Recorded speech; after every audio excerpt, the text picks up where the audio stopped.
कैसे मिलेगा डीयू और बीएचयू में एडमिशन? हाँ जी, जिन भी बच्चों को एलएलबी एंट्रेंस एग्ज़ाम की प्रिपरेशन करनी है, तो आपको पता है कि CUET PG LLB entrance exam के थ्रू आपको दिल्ली यूनिवर्सिटी और बीएचयू में एडमिशन मिलता है। तो क्यों आपके लिए ये आइडियल टाइम है? अगर आप अभी से प्रिपरेशन नहीं स्टार्ट करते हैं तो शायद आपके लिए एक सीट बहुत मुश्किल हो जाएगी लेना, क्योंकि आप में से बहुत सारे ऐसे बच्चे हैं जो अभी ग्रेजुएशन कर रहे हैं, जो फाइनल ईयर में हैं, तो उनको अपना ग्रेजुएशन भी साथ साथ में देखना है और CUET PG LLB entrance exam की भी तैयारी करनी है। बहुत सारे ऐसे लोग हैं जो जॉब कर रहे हैं और उसके साथ उन्हें एग्ज़ाम की प्रिपरेशन मैनेज करनी है।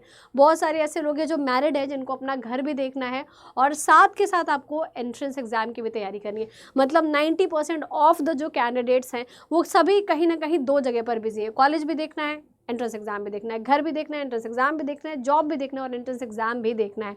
तो उसमें 6 महीने, और उस 6 महीने को भी मैं और बायफरगेट करती हूँ कि उसमें बहुत सारे फेस्टिवल्स आएंगे, उसमें आपके घर पे फंक्शन आएंगे, शादियाँ हैं, बहुत सारी चीज़ें हैं, क्योंकि अक्टूबर से ही चीज़ें स्टार्ट हो जाती हैं, जिसमें फेस्टिवल्स, शादियाँ, एग्ज़ाम्स भी। हाँ जी, तो बहुत सारे ऐसे बच्चे हैं जो रेगुलर कॉलेज जाते हैं, उनके फाइनल ईयर के एग्ज़ाम, किसी के 6 मंथली एग्ज़ाम, तो इन सब को मैनेज करने के लिए सिर्फ 6 महीने हैं आपके पास। हमें तो लगता है कि अरे 6 महीने तो बहुत आराम से पेपर निकल जाएगा, लेकिन उसके बीच में क्या क्या रियल चीज़ें हैं, जो रिलेटेबल चीज़ें हैं, जो रियलिस्टिक चीज़ें, उनको आप इग्नोर ही नहीं कर सकते।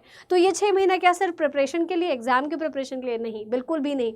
रियल ग्राउंड लेवल पे बात करेंगे तो आपको ऐसी 50 चीज़ों से जूझना पड़ता है। तो उसके हिसाब से देखो, क्या 6 महीने आपके लिए मोर देन इनफ है? नॉट एट ऑल इनफ है। हाँ, अगर आपको मैं ये नहीं बोलूँगी कि पॉसिबल ही नहीं है, बिल्कुल पॉसिबल है, लेकिन कैसे पॉसिबल है और क्या क्या, एक बार मैं आप लोग को सिलेबस दिखाती हूँ। सिलेबस के थ्रू आप थोड़ा अच्छे तरीके से जान पाओगे कि आपको पढ़ना क्या है और कैसे करना है। देखो यार, इंग्लिश है, इंग्लिश और हिंदी होता है आपका सब्जेक्ट की बात करेंगे, ये आपका सब्जेक्ट है, तो इंग्लिश और हिंदी में से आपको ये चूज़ कर सकते हैं। इस पर मैंने प्रॉपर वीडियो बनाया है कि आपको क्यों क्या चूज़ करना चाहिए। General knowledge and GK GS आता है, इसमें कंप्यूटर के बेसिक्स आते हैं, लॉजिकल रीजनिंग और जनरल एप्टीट्यूड है, ये आपका सब्जेक्ट है। ठीक है, सब्जेक्ट वाइज मैं सिलेबस दिखा दूँ। इंग्लिश और हिंदी का सिलेबस ये है, जनरल नॉलेज एंड कंप्यूटर का सिलेबस ये है, आप आराम से देख लीजिएगा। ये टॉप जो बिल्कुल मोस्ट 100% आने वाले चैप्टर्स होते हैं वही डाला है मैंने इसमें, और ये आपका बताया गया है एनटीए के साइड से, तो मतलब ये मेरे साइड से नहीं है, आपके प्रॉपर वेबसाइट पर मिल जाएगा आपको। एंड ये जनरल एप्टीट्यूड है, लॉजिकल रीजनिंग का सिलेबस है। तो यहाँ पर तो सिलेबस हो चुका है, जिसको हम आराम से देख लेंगे, कोई दिक्कत की बात नहीं है। अब बात आती है यार कि प्रिपरेशन करना कैसे। देखो, सबसे पहले और सबसे इम्पॉर्टेंट चीज़ होता है कि आपको अपना कॉन्सेप्ट बिल्ड करना होता है, यानी कि फाउंडेशन बिल्ड करना होता है। अगर रीजनिंग है तो रीजनिंग के इतने चैप्टर्स हैं, वो सारे के कॉन्सेप्ट बिल्ड कर लो। क्वांट्स है तो क्वांट्स का देख लिया, जीके जीएस के सारे सब्जेक्ट्स को, चैप्टर्स को मैंने पढ़ लिया, उसको याद कर लिया। Same goes with your quant, same goes with your English also. तो पहले तो हमें फाउंडेशन बिल्ड करना है ना, प्रैक्टिस करनी है, कुछ और नहीं करना है। सबसे पहले हमें सारे चैप्टर्स के बेसिक से लेकर के एडवांस तक का कॉन्सेप्ट सीखना है और उनकी प्रैक्टिस करनी है। ये काम हमको इनिशियली अपने 3 महीनों में कर लेना, अक्टूबर, नवंबर, दिसंबर, 3 महीने अब आपके पास बचे हुए हैं। चाहे आप इसमें कॉलेज को भी मैनेज करें, घर को भी मैनेज करें और साथ में एंट्रेंस एग्जाम को भी मैनेज करें, तो 3 महीने में आपको पूरा का पूरा बेसिक 110% हो जाना चाहिए। बाद के लिए आपको कुछ भी नहीं छोड़ना है, और इस बेसिक कॉन्सेप्ट के साथ साथ थोड़ी थोड़ी प्रैक्टिस भी रखनी है। ये नहीं कि सिर्फ मैं क्या कर रही हूँ, मैं सिर्फ चैप्टर्स पढ़े जा रही हूँ, ऐसा मुझे नहीं करना है। मुझे पहले चैप्टर्स के साथ साथ, फॉर एग्जाम्पल अगर मैंने परसेंटेज पढ़ा तो परसेंटेज के 50 क्वेश्चन लगा लूँ मैं।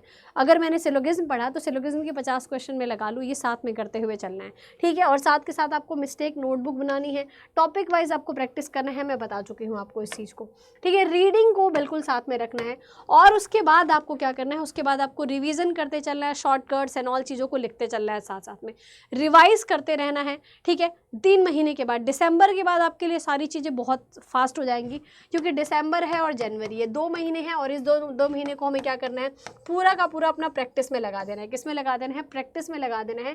एक प्रॉपर दिसंबर के बाद जो है कि आपको एक रूटीन बनाना है। देखो, दिसंबर के पहले अगर आप 4-5 घंटे पढ़ रहे हो, 4 घंटे भी पढ़ रहे हो, आइडियली पूरा का पूरा फोकस करके, डेली आपको सारे सब्जेक्ट पढ़ने की जरूरत नहीं है कि मैं डेली 5 के 5 सब्जेक्ट पढ़ रही हूँ। 5 सब्जेक्ट पढ़ोगे तो 5 घंटे देना पड़ेगा, 5 घंटे, उसके बाद बाकी चीज़ें मैनेज नहीं हो पाएंगी, क्योंकि शायद ही 10% ऐसी ऑडियंस होगी, ऐसे बच्चे होंगे जो सिर्फ एंट्रेंस एग्जाम की तैयारी करना है। सो मैं सभी को साथ में लेके चल रही हूँ।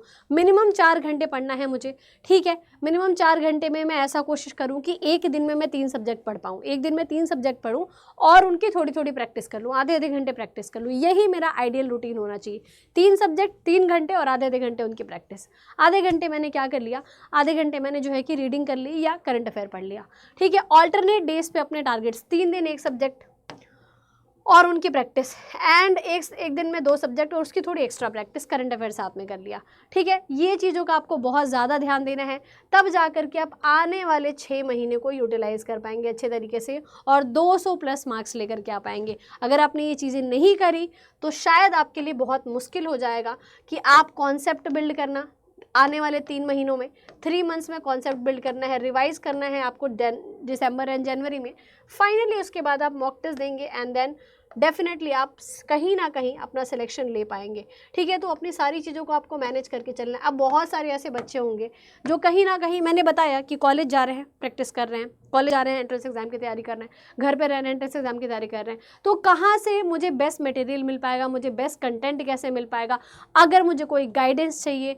और आधे बच्चे तो कन्फ्यूज़न में रहते हैं कि यार ये जो मैं सब्जेक्ट पढ़ रहा हूँ ये सही पढ़ रहा हूँ, ये जो मैं सिलेबस पढ़ रहा हूँ मैं सही पढ़ रहा हूँ, ये जो टीचर मुझे पढ़ा रहा है क्या पूरा है। इतनी सारी दिक्कतें कि प्रिपरेशन कहाँ से स्टार्ट करूँ, कॉलेज भी जाना है, घर को भी मैनेज करना है, कौन सा सब्जेक्ट कितना कवर करूँ, क्या मैं बहुत ज़्यादा ओवर मटेरियल तो नहीं रख रहा हूँ, स्टडी मटेरियल, टाइम टेबल क्या होना चाहिए। बहुत सारे दिमाग में ऐसे डाउट्स रहते हैं बच्चों के, क्योंकि देखो यार बहुत सारे बच्चे हैं जो नहीं पढ़ना चाहिए उसको भी पढ़ रहे हैं, क्योंकि यूट्यूब से पढ़ाई कर रहे हैं, कहीं इंटरनेट से पढ़ाई कर रहे हैं। आपको पता है यूट्यूब जो है कि कंटेंट का भंडार है, सागर है, उसमें से मोती निकालना है आपको, बस काम की चीज़ इतनी सी होती है, इतनी सारी चीज़ें पड़ी हुई हैं, पढ़े जा रहे हैं बिना गाइडेंस के। मैं बता दूं बेटा, अगर आप अर्जुन की बात करेंगे, अगर आप बात करेंगे किसी भी महान योद्धा की, हर किसी का एक गुरु होता था, वो गुरु आपको सही डायरेक्शन में लेकर के जाता है। तो हम सारे गुरु मिलकर के आपके हर एक सब्जेक्ट के आपके लिए प्रॉपर बैच बना के लेके आए हुए हैं, जो कि है शिखर बैच।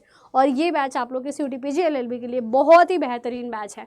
इस बैच के थ्रू आपको सारे सब्जेक्ट की कॉन्सेप्ट क्लैरिटी मिलेगी, प्रैक्टिस कराया जाएगा, आपके डाउट क्लियरिंग सेशंस होंगे, आपके मेंटोरशिप सेशंस होंगे, मॉक टेस्ट एंड साथ के साथ बुक, मतलब सब कुछ मिल रहा है इसमें। आपको कुछ भी कहीं और से ढूंढने जाने की जरूरत नहीं। तो अगर आप ये बैच लेते हैं तो ऑब्वियसली आपकी 100% प्रिपरेशन की गारंटी हम लेते हैं और आपके ड्रीम कॉलेज आपको पहुंचाने की भी गारंटी लेते हैं।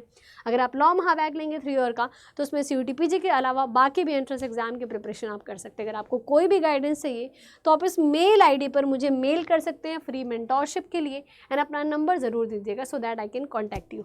अगर आपको कोई भी बैच परचेज करना है तो आप मेरा कोड यूज़ करेंगे SM Live, इससे आपको मैक्सिमम डिस्काउंट तो मिलेगा ही, साथ के साथ आपको free mentorship till your exam ज़रूर मिलेगी। तो आई होप सो कि आज के सेशन को मैंने आप लोगों को क्लियर करा, मैंने हेल्प करी आपके प्रिपरेशन जर्नी में। जो भी आपके डाउट्स होंगे, इसके अलावा कोई डाउट है तो आप कमेंट कर सकते हैं, and you can reach me on the my Telegram channel. आप इसको स्कैन करके डायरेक्टली मेरे टेलीग्राम पर आ सकते हैं और मेरे से बातचीत कर सकते हैं, 1-on-1 इंटरेक्शन भी कर सकते हैं। So thank you very much for today's session. Do not forget to subscribe our channel. मिलते रहेंगे इसी तरह की और इन्फॉर्मेटिव वीडियोज़ में। Till then take care, bye bye, stay tuned with us. Thank you.